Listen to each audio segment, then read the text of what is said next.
Something seriously strange just happened at Tesla. Tesla laid off the entire supercharging team. Is Tesla not going to build out any more superchargers? Let's dive into this whole story and all of today's Tesla stock news. Elon Musk laid off more Tesla senior executives in a fresh job cut. 2 senior executives and hundreds of more employees. One of them, Rebecca Tanucci, senior director of the electric vehicle maker Supercharger business. We saw her presentation during the Tesla Investor Day. Also, head of the new vehicles program will be no longer with Tesla today. So they are not leaving Tesla, they are being laid off. And Elon Musk plans to dismiss everyone working for these 2 executives, including the roughly 500 employees who work in the Supercharger group, the information reported. It's not clear how many employees worked for the other executive. And Tesla's public policy team, which was led by former executive Rohan Patel, will also be dissolved, the report said. Elon writes, hopefully these actions are making it clear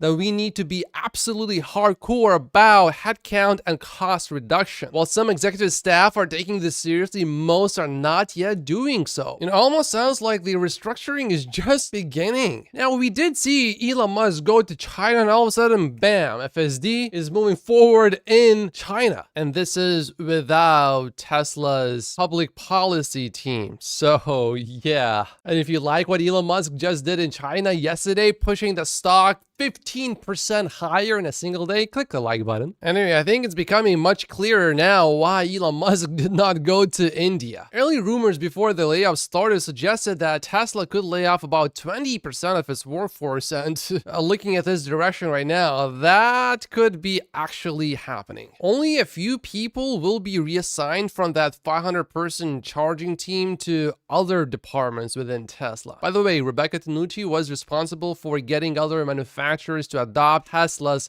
NACS, which was a pretty big deal, so it's surprising to see Elon Musk letting her go. So what's going on? Is Tesla going to stop deploying new superchargers? Well, there is an email that states that Tesla will continue to build out some new superchargers and will finish those under construction, but clearly something is going to change. But laying off director of vehicle programs and new product initiatives who was program manager for the Model S, 3, and Y, it perhaps signals that Elon Musk thinks that the progress made towards new products has not been good enough. And I would expect the stock market to not be happy with Tesla's stock because of this. This could have also happened because of the disagreement on Tesla's product strategy. Elon Musk maybe wanted to focus more on robotaxi and he didn't. However, in an email, Elon Musk stated that he wants Tesla to be absolutely hardcore about the headcount reduction, saying that executives whose subordinates don't obviously pass the excellent, necessary, and trustworthy test would find themselves relieved of duty as well. So maybe this was the main reason why they were laid off. They did not want to lay off anyone or not enough people from their teams. There are other layoffs happening in other companies as well, though. Electric has a source. It may not be accurate, but the rumor is another 5% of Tesla's staff could be laid off, including executives and longtime employees dating back to their Roadster days. Yeah, so I'm expecting more layoffs to come. Just like to me, to James, it's also surprising that the charging team has been canned. Supposedly the whole team, unless they are going in a different direction. Maybe they are planning on ramping down Tesla built and owned operated superchargers and moving to more a partnership model whereby they sell a supercharger license to businesses and let the businesses pay to build and operate the superchargers and profit from the charging sessions. However, there's another take. It's unlikely that the entire charging team is only 500 people. My theory, says Warren, only a theory, is that her team is distinct from the supercharger team and there were big redundancies. When she spoke at Investor Day, she spoke more about level 2 charging and hinted at inductive charging. Her LinkedIn said she was like the senior vice president for charging infrastructure, not supercharging. Is it possible that the supercharging team is one team and then she was on a different team? Something is not really adding up here. First, her LinkedIn profile, clearly there is a difference between Supercharging, of which she was a manager before. Then she moved up to charging infrastructure. She was a director, and then she moved to being a senior director of charging infrastructure. So I'm not so sure if Warren is right here, because clearly there's a difference between supercharging, and she did lead that part of Tesla's team before. I'm not 100% sure if supercharging is under charging infrastructure. Maybe it is, maybe it's not. I would think it is, but just laying out the whole team, if that's a whole team of supercharging a Tesla, that's just weird. Something just doesn't add up. There's also the argument that this transition could have been done more smoothly. There's a general feeling that Elon came in like an emotionless wrecking ball over the last few weeks, but it is kind of his style and usually works out for the best. It does, however, suck for those who are impacted. Troy's take is maybe Elon wants to reduce costs because he wants to reduce prices. However, even with more price cuts, Troy doesn't see Tesla reaching 1.8 million units this year. Having been a Tesla stock investor for a while now, I learned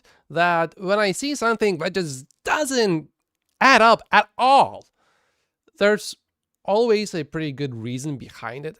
I expect that Tesla has a way to continue expanding its supercharging network, and we are going to hear about it. In the meantime, it's a bit confusing, but given Tesla's past track record, I feel good. I'm sure Elon has a plan for superchargers going forward.